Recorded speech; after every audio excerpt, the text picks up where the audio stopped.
11Tenths Racecraft.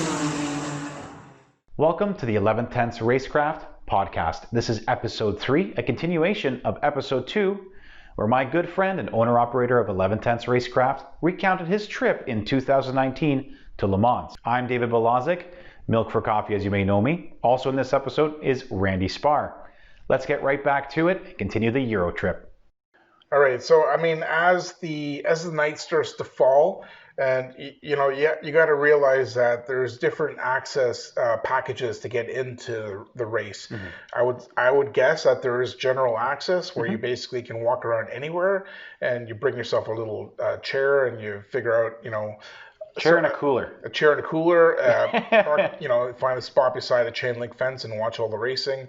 And then in the grounds, there's also I guess you could say a little concert band show there with some coverage there, so you can actually watch, the live feed. Now, let's take a minute here. You were at the Alpine building. Mm-hmm. You obviously had some close one-on-one time with the Alpine A110. Mm-hmm. It's a 1.8 four-banger, 288 horsepower. Yeah. Car weighs 2450, so it's a nice light package. Yeah. I think that was their goal, was to be light. I think you can go power, you can go light. Yeah, I haven't driven one personally, but I heard it, the driving dynamics, it drives amazing. Mm-hmm. How does it compare against the class leader, the Cayman S? I personally would get a 6-cylinder over a 4-cylinder if it was the same price, but now the 718 is also, actually that's true. It's a four-banger as well. This was when they weren't going to do, it was still 6-cylinder for the Cayman and Boxster. That's right, so. Yeah, interesting the switch. The question is, you spend $100,000, do you want a four-banger or would you get a 6-cylinder? So we talked earlier about how endurance racing is incredibly tough on cars, mm-hmm. and it's the fact that the drivers get a break. Mm-hmm. They do stints, they got a break, they got to use the washroom, and they have limits on how long they can drive. Yeah. The cars don't. The cars go 24 hours constantly. Yeah. Yeah. You're wearing brakes, mm-hmm. motor, all sorts, but these are insane. So these, not only are the brake pads like an inch thick. Huge. Yeah, they're an inch thick, but they also have the quick, so these, to facilitate the thicker pad, they've got these are endurance calipers. The calipers are much wider. Oh yeah. And then you have the quick release pin. So you pull that pin and you'll be able to pull the pads out quick and do a on the fly, pad change. Your standard pad is what, half inch around there. Like it's literally twice the size. Like this is like a Big Mac brake. Yeah. These are Brembos, and I believe the pads are by Padgett. Not only that, they have to be ready that if a brake caliper seizes, they come into the pits and they have full brake assemblies sitting here spare, right? This is like what? Probably 20 grand worth of brakes sitting on a bench, ready to be like, okay, well, we broke this one, let's throw this one. Well, it's not only that. It's a pretty rickety plastic. The Canadian Tire sells these plastic. That they're sitting on, right? If we bump into this thing and this $100,000 worth of rotors falls off. the thing is you don't know if you don't know that this is jewelry. This is automotive jewelry sitting here, right? Like it's carbon and iron and whatnot, and. This kind of shows you, how exclusive the VIP access is. Because, us being like inches away from all this equipment and, we could really screw up a team's race effort if one of these things fell off and they needed it. just loosening up the bleeder line or something. Yeah.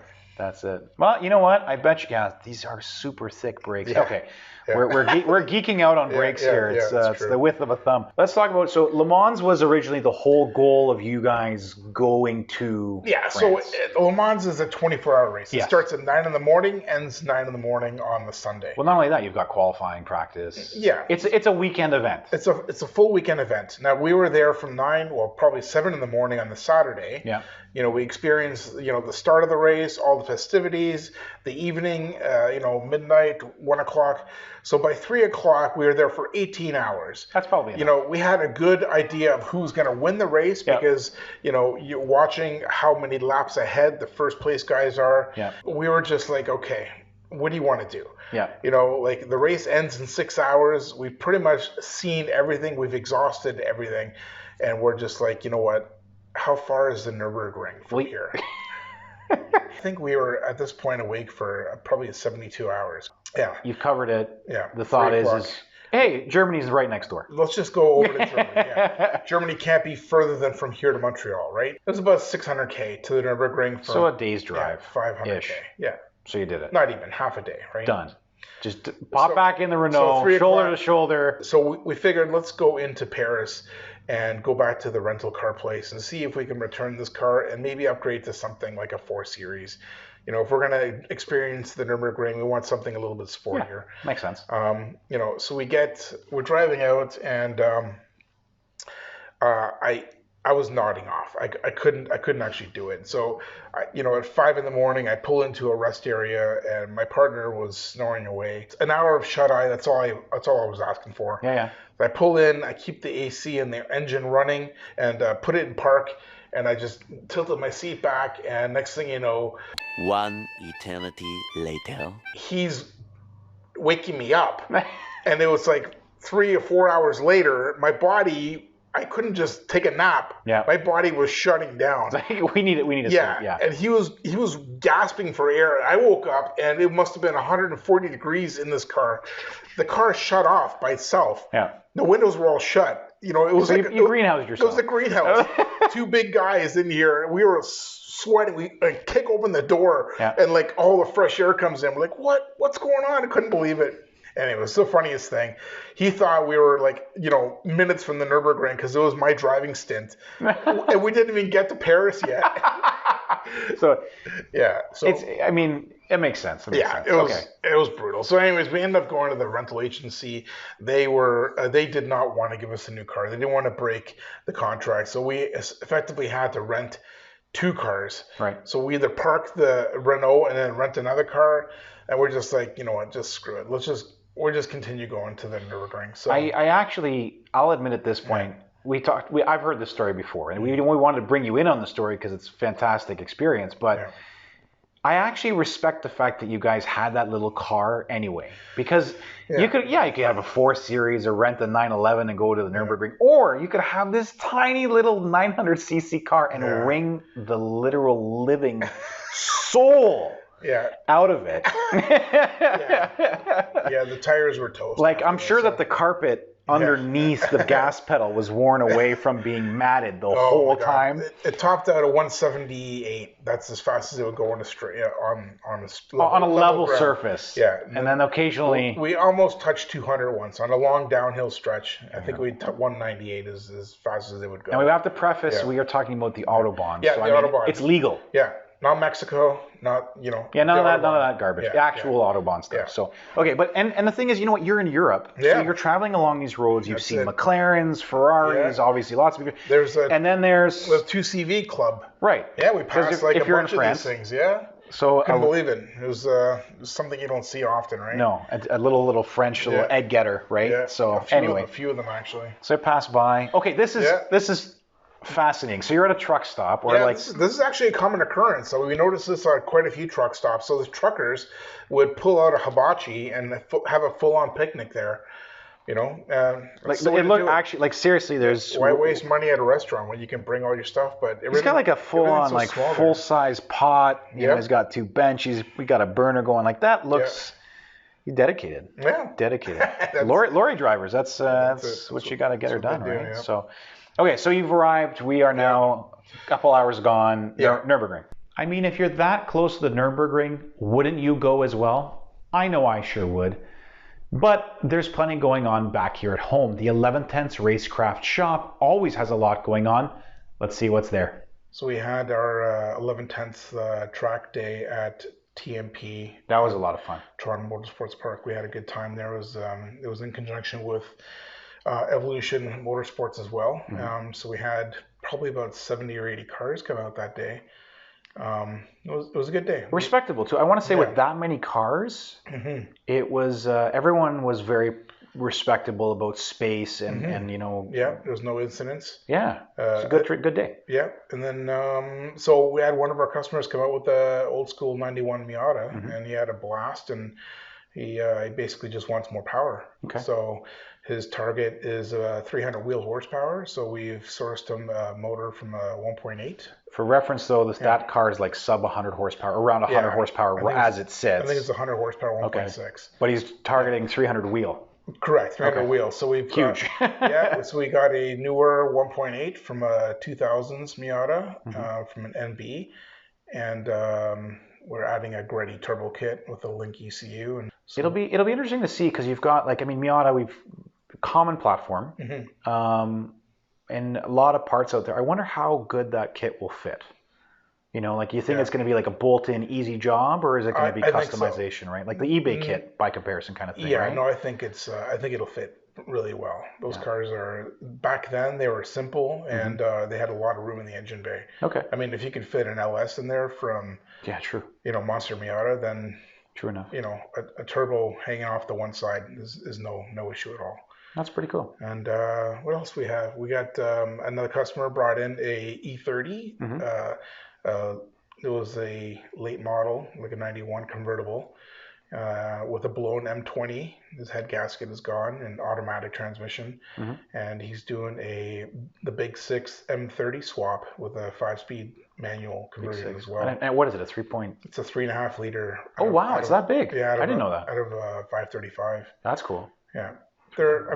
Power, it's more the torque that you're gonna, you get a huge bump in. I think the power goes from 168 to 211. Okay. But the torque is going to be pretty substantial. Now, is it the M20 or the M30 that's also really common for turbocharging too? Is like a really strong. I guess you could say versions of the M30. Yeah. Yeah, because back in the day they had the 745 in the early 80s came from BMW with a turbo. Okay. Yeah, and that was based on that M30 architecture. So. Always some interesting projects going on at 11Tenths Racecraft. Don't forget to hit us up for your needs with regards to your car or anything else performance oriented. Let's get back to that trip. Le Mans is on this specific weekend. The entire circus of Le Mans, the whole race, everyone is packing up and they're going to the 24 hours of Nurburgring for the following weekend. So they're back-to-back weekends. Yeah. All the teams, everyone's basically just going to pick up and then going to move, 700 kilometers north to the Nurburgring. Yeah. We had a window where on the Monday, the Nurburgring was closed to the public. Okay. Because they're setting up for that weekend. So you guys left on the Saturday? No, so we left on a Sunday morning. Oh, and our only chance was to experience a ring on the Sunday afternoon. So you squeaked it. We squeaked it. That's why. That's why we left early. Yeah. So we didn't watch the end of Le Mans, but we got to experience the ring. So you're on your way to the ring. You see here, like you were telling me about this here. So there's shops all over the area, kind of thing. There's tons of little villages around the ring, and each village will have a garage. And these little garages are, from what I understand, godsend to a lot of private guys that show up from out of other countries. And, let's just say, unexpected mechanical break. So they they go to these little private guys and they hook them up. And of course, there's all of the race testing facilities. There's Aston Martin Racing and Manthey Racing, and you got Bilstein, and you got all the large corporate companies are also around the ring as well. And so talking about the parts and the testing and stuff like that, it's not just car manufacturers, it's parts manufacturers. There's a whole support arena that's there. That's it. Yeah, exactly. Right? And it makes sense. I mean, if it's families with kids live by a school, manufacturers of race car parts or car parts, they live by a track. So pretty cool to see that, especially we're talking major stuff like Techstar, Continental, Manthey Racing you were talking about. Bilstein was there. I think AWE was I think they're even there too. There you go. Yeah. So I mean, it makes sense, right? It's neat to see that. It's stuff that you don't think about, right? You're like, oh well, I'm just gonna head to the track. Like you're here in Canada, you go to Mosport, which is our most famous track, I guess. Yeah. And you don't. There's nothing by there. No, it's a bunch of fields. There's a chip wagon and a gas station whose gas we don't know where it comes from. Yeah, that's it. Well, you fill up, you get your high octane before you get to the track, basically. Exactly. So it's kind of different to see that that's a whole support thing, right? And like when we're talking about the one picture of the garage that you showed me, you've got the garage, and the front of the garage is like where the house they live. It's like how some restaurants here, small businesses here are like, they live above the laundromat. Well, here it's like they live next to the garage. That's their livelihood, right? So, so here you arrive at Nurburgring. You've got your Renault. So we got the North Loop, the North Schleife, where they have the tourist drives. Yeah. And this is actually the ticket office where you pull up and you hop inside and you grab 2 or 3 or 4 tickets. So your ticket is 1 lap? The ticket is 1 lap. Okay. One and ticket. How much is a ticket? I can't remember. I'm going to say... I've heard 20-ish euros. Yeah, I'm going to say about $35. Okay. $35 per lap. Okay. And it takes you about 10 minutes to do a lap. That's not worth it. You can blow through money faster on other things. Yeah, you're not able to do consecutive laps, though. Yeah. So they always have you pull in at the end of your lap, so you can never just basically start and stop and time yourself.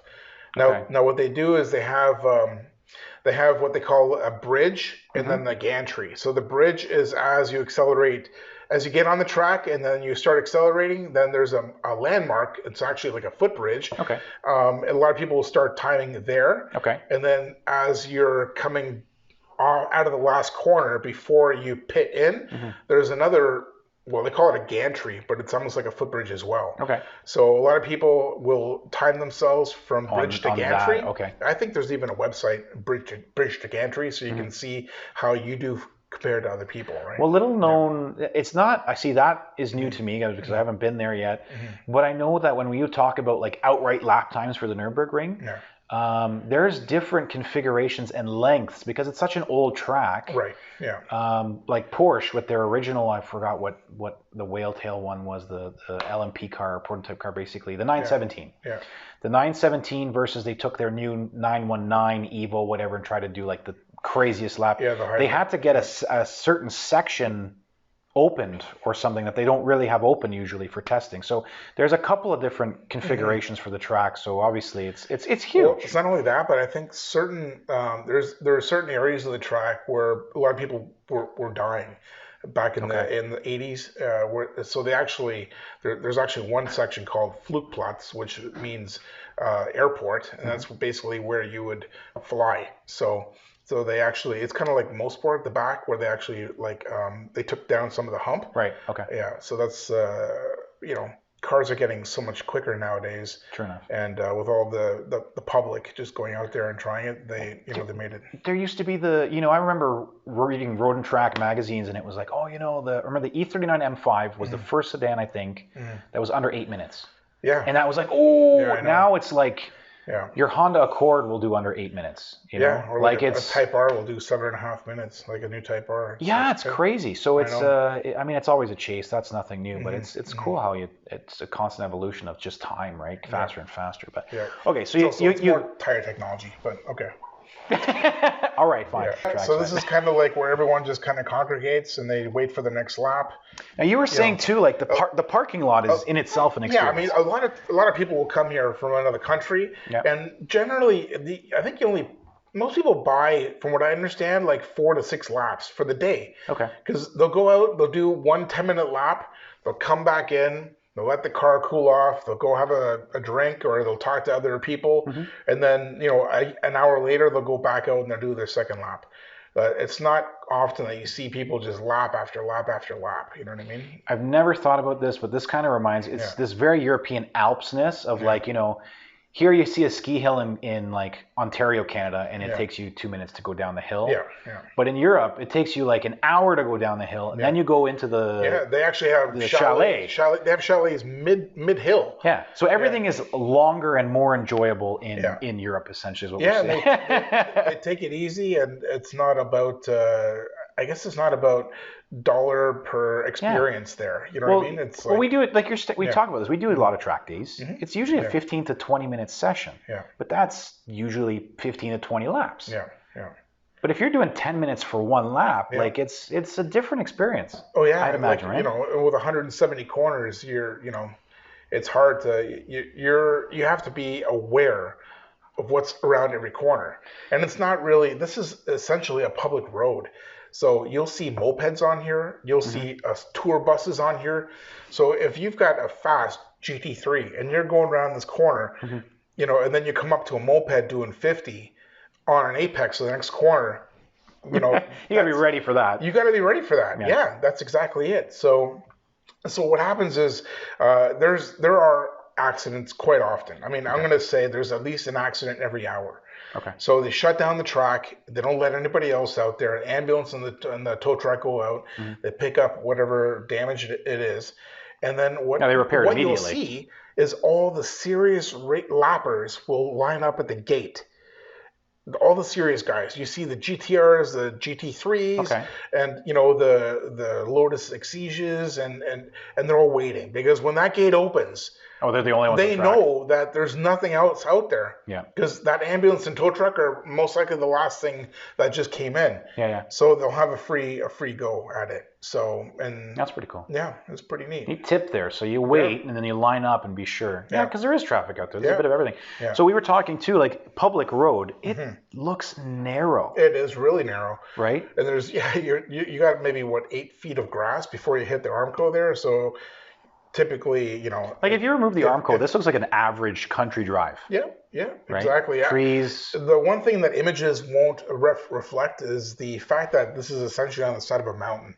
Yeah. And when you look past the trees, there's actually a drop, a cliff, and there's another mountain range like a few miles away. So you don't get that perspective until you're actually out there driving. So I love the fact that there's always a Miata, and I said this, and I will repeat this now. This is going to be a repeating thing, so don't get annoyed with this. There is always a BRZ now, everywhere. It's the new Miata. It's the new Miata. Yeah. So also, this is cool. So there's a gas station. Yeah, right beside the Nordschleife, there's a gas station. And you'll see the craziest cars that pull up there. This is a Scuderia. Porsches, GT3s, crazy M3s. So they come here, they fill up gas, and inside this gas station, there's the world's greatest die-cast store. Right. I mean, it was incredible. Like, okay, it's floor to ceiling models, and it's like. Yeah. This room is huge. It looks like maybe 2-3 garages worth. It's like, and there's aisles and aisles, and then like there's another room in behind there. It's like they keep expanding.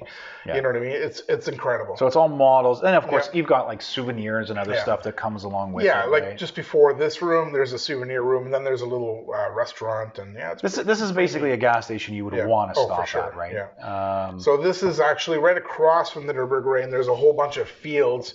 And we are noticing that there's just piles of garbage just in the middle of the field. Okay. There's it looked like somebody had a dump truck and they just backed up and then dumped a pile of garbage in the middle of the field. It doesn't sound German at all. Like, yeah, exactly. Right. So I take my rental car down in the field and we're like, what the hell's going on? We look and the pile of garbage is essentially tables, chairs, like somebody's 10 by 10 canopy tent. Yeah.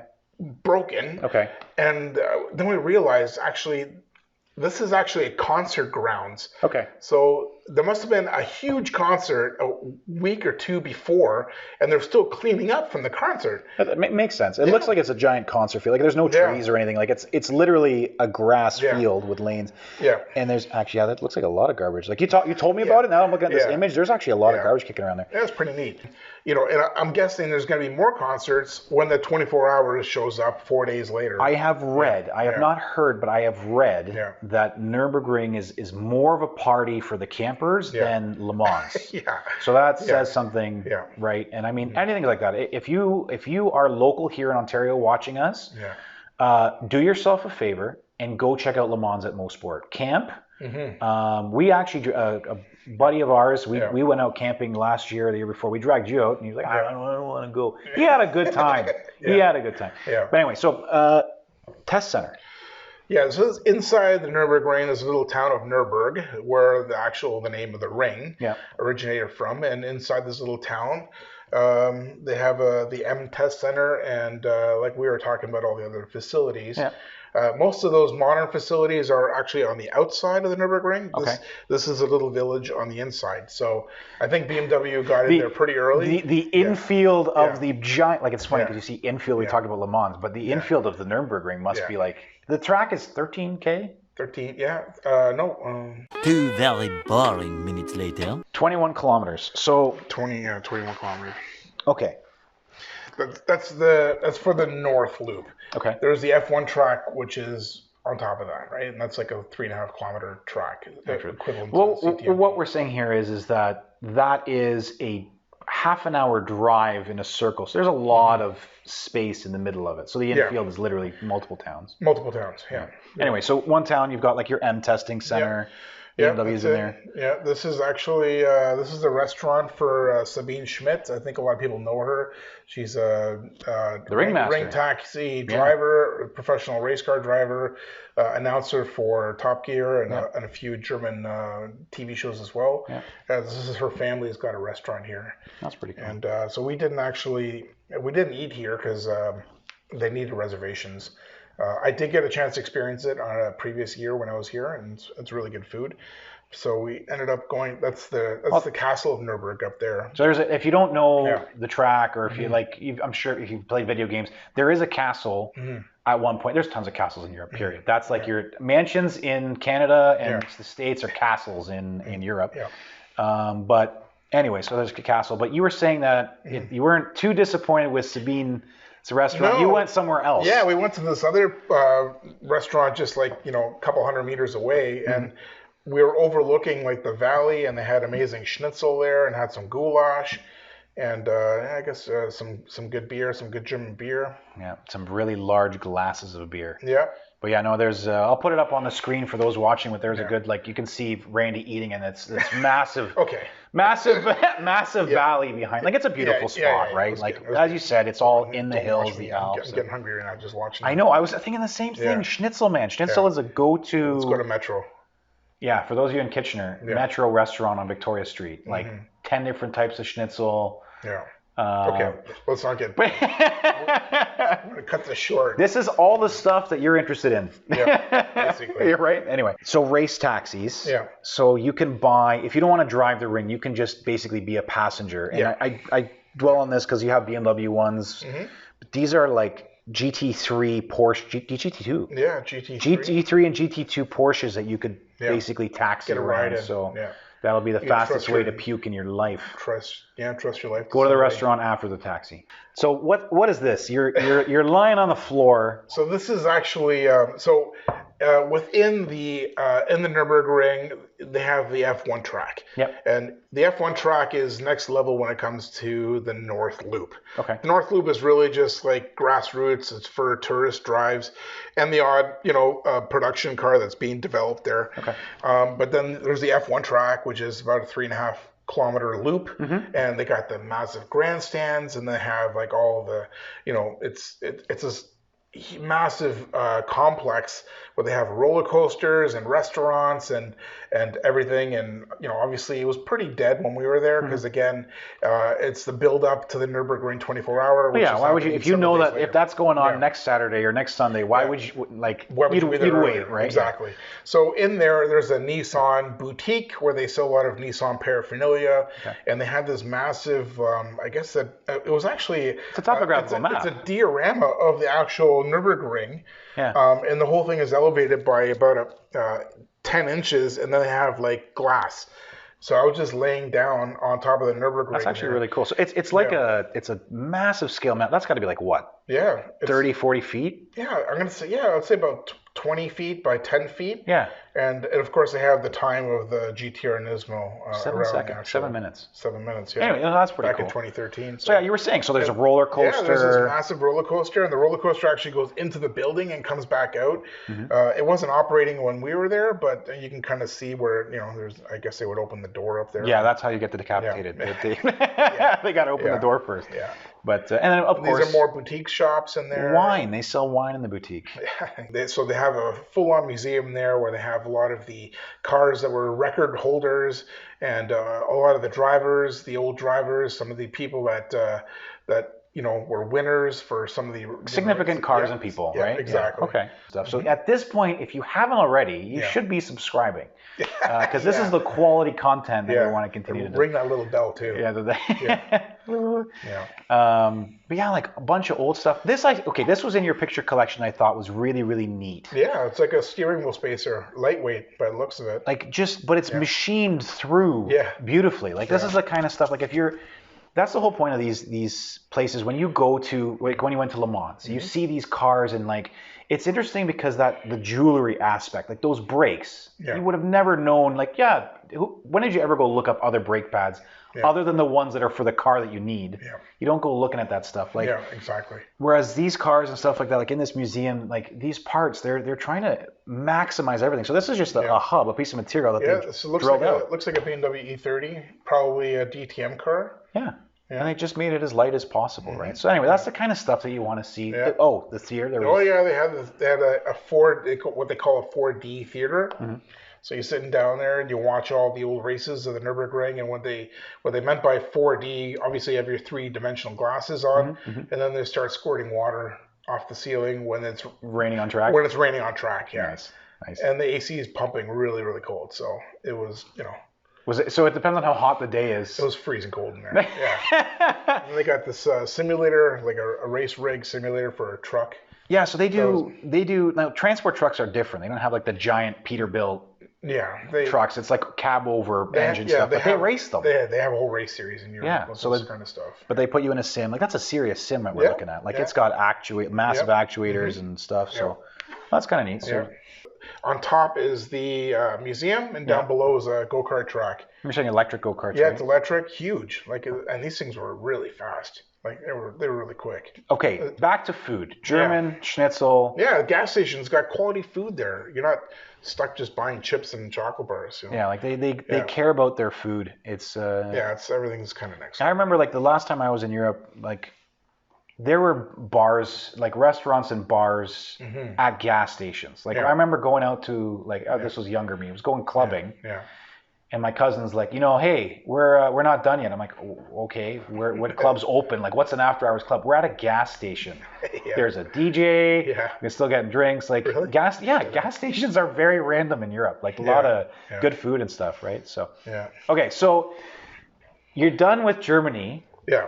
So we're done with Germany. The flight doesn't leave until Tuesday. We got a basically a day to burn. Yeah. What do we do? So we go to Spa. Spa is 100 kilometers away. It's 100 kilometers on the way to Paris. Kitchener to Toronto is the equivalent Paris to, or Nurburgring to. Yeah. So let's just go to Spa on the Monday. We didn't know what was happening. We weren't expecting to drive at Spa, which we didn't, by the way. I would have loved to, but it wasn't. Taking the Renault up, you would have struggled to go up Eau Rouge. I would have to downshift. Yeah. But, so we ended up at Spa the next morning, and there was welcome fans. Yeah, there was a I think it was a Alfa Romeo club that had the track for half a day. Yeah. And they were just packing up, and then there was another private BMW club. I think they own all these cars because they're all the same. It was either a new M5 or an M2. So let's talk about Eau Rouge. Yeah. Or if you really want to get into it, Rascasse or whatever the heck it's called. But Eau Rouge is the most famous corner of all tracks, bar none. Yeah. What was it like to see Eau Rouge in person? It was surprisingly steep and tall. Have you been to Laguna Seca and seen the corkscrew? Yeah. So how does it compare to the corkscrew? Yeah, the corkscrew is definitely steeper, but I'm going to say the elevation change was very similar to that. Okay. Yeah. All right. Yeah. And it's and like the key thing that they say, so corkscrew is a relatively slow corner. This is like aerodynamic cars. The where you have the most courage is basically if you can keep the car matted full throttle through Eau Rouge, leaning on the downforce that you're going to be able to get through. So like that's a huge thing. That's where you have to have the courage to do that. And it's like just looking at it, like if you're looking at that picture, it is neat, but beautiful too. Like trees everywhere, like old trees. Like this is like it's a beautiful track, right? It's a gorgeous track. I mean, it's one of my favorite tracks on the Sims as well. Yeah. I really enjoy driving it. And it's a fairly large track in and of itself too. Yeah, right? it's a long lap for sure. And right on the infield, you got your bar. It's a bar. It's a little mini outdoor pub, basically. It looks like a barn, but there's a bar inside. Yeah.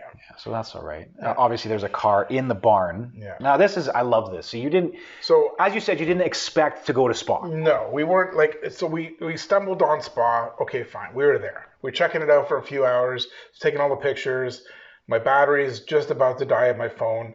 And we're like, okay, let's wrap up and go. Time to go. We have, probably about a 3-hour drive to our Airbnb, which was in France. Yeah.